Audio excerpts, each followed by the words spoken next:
period in which Allen Ginsberg wrote was a period where there were changes, upheavals in American society. Some of us may recall the hippie culture of the 1960s, and we had some very famous Hindi movies too. So these kids from the US were lost, went about searching for peace, maybe in spiritual gurus, and that is how they reached India. It was also the period, let us remember, when the American public protested against the war in Vietnam. I'm talking about the 1960s. Marijuana, of course, was the most popular drug in use then. So we are talking about a poet, Allen Ginsberg, who wrote in these circumstances, in this culture of society of the US. The poet Allen Ginsberg, 1926 to 1997, he died of liver cancer. He had a school teacher father and a mentally ill mother.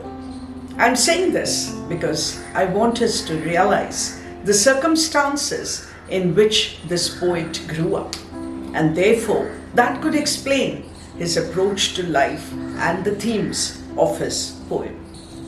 He was a poet laureate and is hailed as a poet laureate of the Beat generation. And by some others, he has also been referred to as a social bandit. He was interested in the concept of American transcendentalism, also in the music of the period. So some of his works have titles like Howl, Kaddish, Song, Velocity of Money, etc. He believed in the sexual revolution, in free speech, and his poems prove his beliefs quite well. Wild Orphan was written and published in 1951 and was hailed for being a poem of raw honesty. Wild Orphan, there are some who suggest that maybe the title itself is an oxymoron, because the word wild usually refers to being a part of nature, but then here he is an orphan. Blandly mother takes him strolling by railroad and by river. He is the son of the absconded hot rod angel, and he imagines cars and rides in his dreams, so lonely growing up among the imaginary and dead souls of Tarrytown.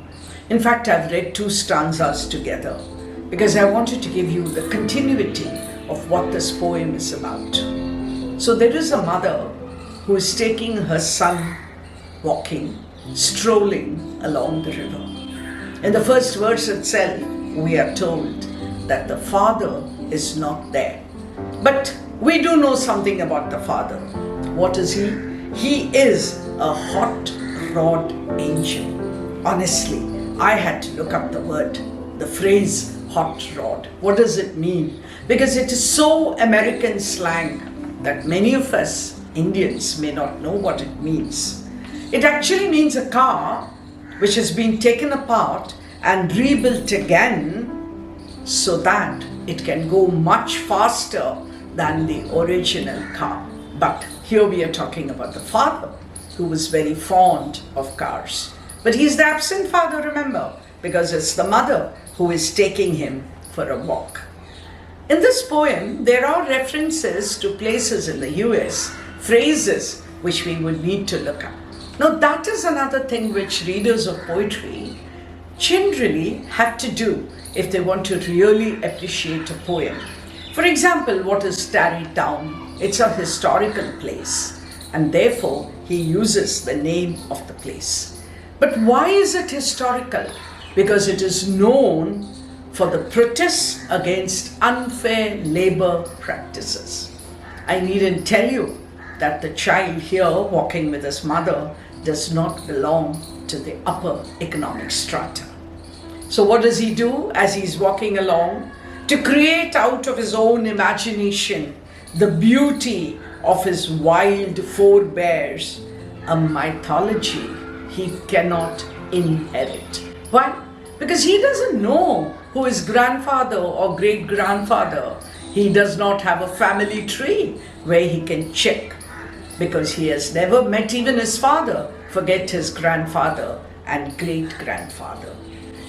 Will he later hallucinate his gods, waking among mysteries with an insane gleam of recollection? I've already told you about the period where drugs were very common. So here he's probably talking about that, hallucinating, waking among mysteries, because all of us know the effects of drugs. And also I've told you about his mentally ill mother. The recognition something so rare in his soul. It's a question of the soul, remember, and the injured losing their injury in their innocence. During all this experience of the boy, of the son, where is the father? And the father grieves in flop houses, right? He's too poor. He cannot afford a real home. So he lives in one of those cheap lodgings, 1,000 miles away, unknowing of the unexpected youthful stranger bumming towards his door. Sad, very sad, tragic. The father doesn't even know of the existence of his son, but the son probably will set out in search of his father. How? Not walking, not running, but bumming.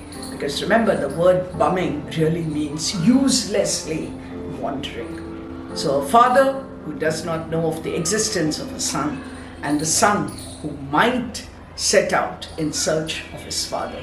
I think The Wild Orphan is indeed a sad poem. The poem is somewhere between fantasy and reality, because we have the dreams of the son, of the unknown father. It's a poem written in free verse of 6 stanzas, and all the stanzas are of different lengths. The language, we would notice, is very powerful and evocative. A metaphor of travel is there, indicative probably of the distance between somebody who should have been so close, a father and a son. The imagery that keeps recurring in the poem is of the wanderer, the wandering orphan.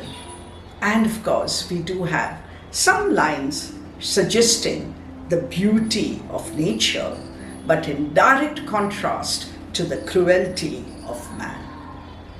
Another figure of speech which plays a very important role in this poem is symbolism. The symbolism here in the use of the word hunger. Generally, when we think of hunger, we're thinking of, our stomach and feeling hungry for food. But there could be hunger for affection, for love, for care, for concern.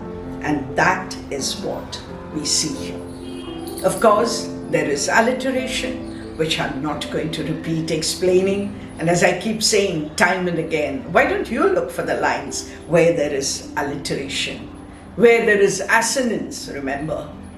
Look for them, and then you probably see how far you've grown in your appreciation of poetry. This was a poem about an orphan boy. How about looking for other poems on orphans? Some by very well-known poets, like Tennyson, for example. He has a poem called Locksley Hall, another poem called Enoch Arden. Look at Sylvia Plath's poem called Lesbos. And then I found a lovely poem on orphans called A Cry from an Orphan. And I'm sure there are many more. I'm just giving you a few names.